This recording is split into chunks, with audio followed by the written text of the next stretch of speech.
The house had been wrapped in an unbearable silence since Anong's passing. My wife had been the heartbeat of this place, and without her, the walls felt like they were closing in, suffocating me with memories of a life that had been abruptly and cruelly cut short. Anong's death had been the result of a sudden car accident, a moment of carelessness on the part of another driver that had ripped her from this world and left me in a state of disbelief and despair. After the funeral, friends and family had trickled away, leaving me alone in a house that was now too big, too empty. The routine I once shared with Anong had collapsed. The meals we used to cook together were left untouched, and our bed felt like a vast, cold expanse. I couldn't bear to sleep in it, opting instead to collapse on the couch in the living room, surrounded by the remnants of our life together. It was during this time of profound loneliness that my mother-in-law, Jinda, moved in with me. She insisted it was to help me cope, to ensure I wasn't left alone in the house that was now filled with shadows and echoes. She was grieving too. She had lost her daughter, her only child, and we found solace in each other's company. In those first few weeks, I was grateful for her presence. She took care of the house, cooked meals, and, more importantly, she was there to talk to when the nights seemed endless and the grief unbearable. Jinda was a woman of quiet strength, someone who had seen her share of hardship but had always managed to keep going. She was graceful and composed, with a nurturing aura that made those around her feel safe. Even as she mourned Anong, she carried herself with a dignity that I deeply admired. She had been a rock for me during this time, her presence a soothing balm for my shattered soul. Our evenings became a ritual of sorts. We would sit together in the living room, sipping tea, speaking in low tones about Anong, about the joyful moments we missed and the future that had been stolen from us. We reminisced about her laugh, her smile, the way she had a gift for bringing light into even the darkest days. These conversations were painful, yet healing, a way for us to keep her memory alive. But as time passed, I began to notice something changing between Jinda and me. There were small things at first, a lingering touch on my arm, the way her eyes would hold mine a second longer than necessary, the comforting warmth that seemed to radiate from her whenever she was near. I dismissed these things at first, attributing them to the intimacy of shared grief. But as the weeks turned into months, I couldn't ignore the subtle shift in our relationship. Jinda's presence, which had initially been a source of comfort, began to stir feelings within me that I didn't know how to handle. I was confused, torn between my loyalty to Anong's memory and the undeniable connection that was growing between her mother and me. One warm evening in late spring, Jinda and I found ourselves sitting on the porch, the sun setting in a blaze of colors over the horizon. The air was thick with the scent of blooming flowers, and the world seemed to be suspended in a quiet, almost sacred, stillness.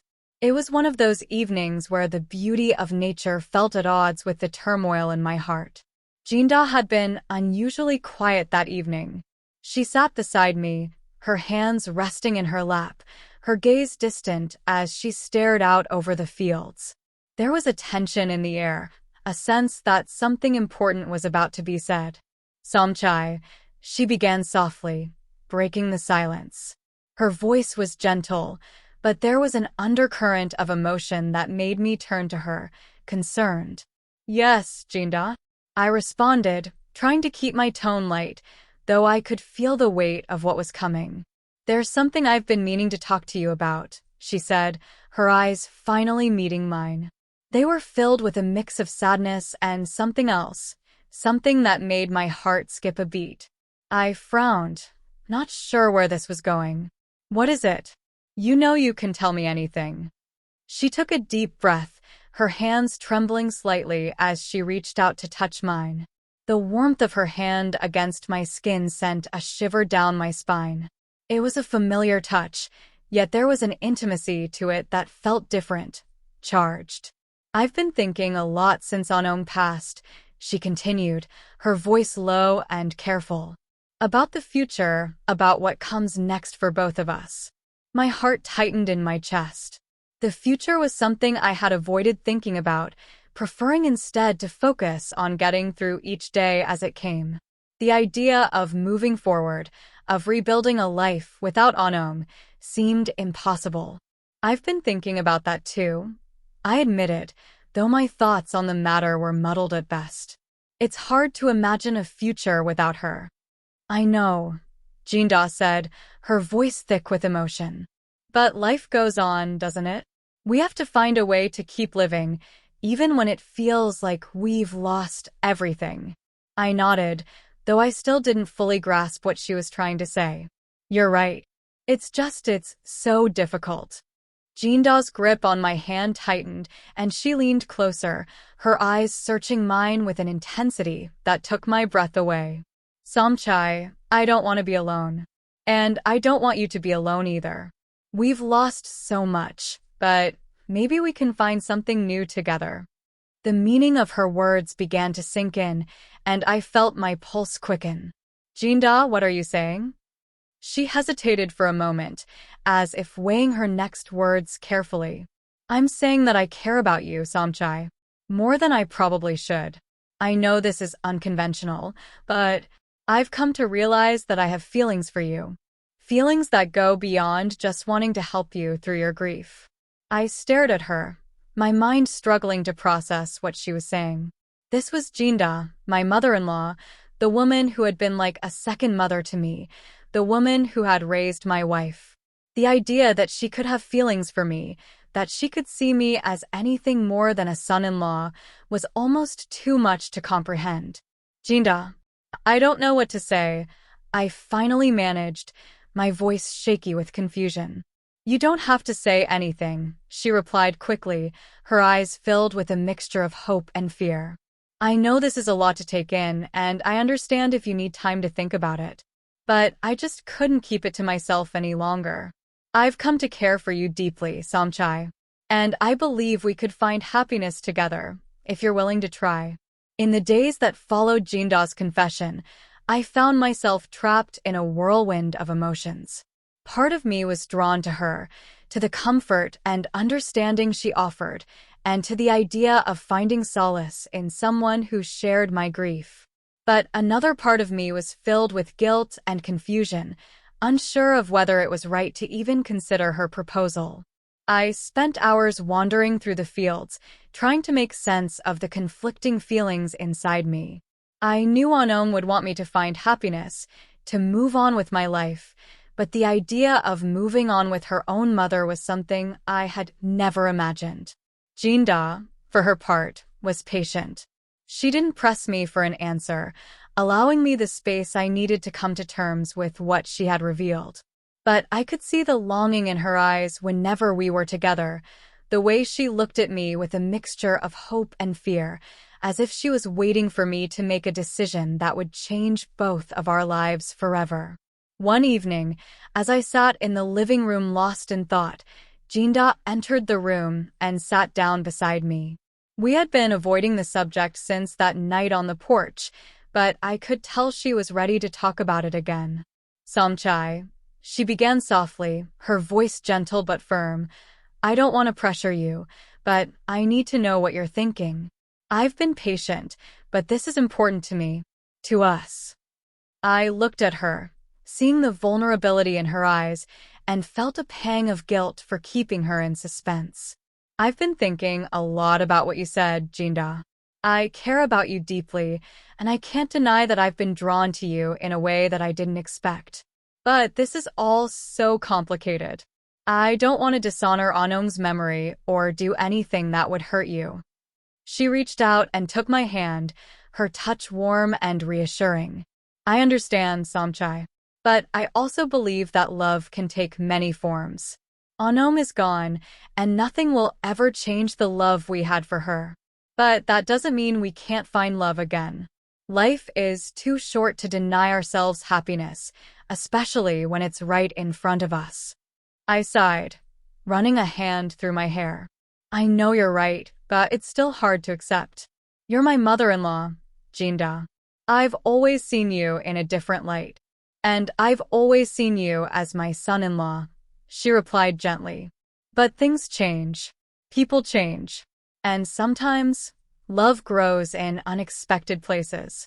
I'm not asking you to forget Anong or to replace her. I'm asking you to consider the possibility that we could build something new together. I looked into her eyes, seeing the sincerity there, and felt something inside me begin to shift.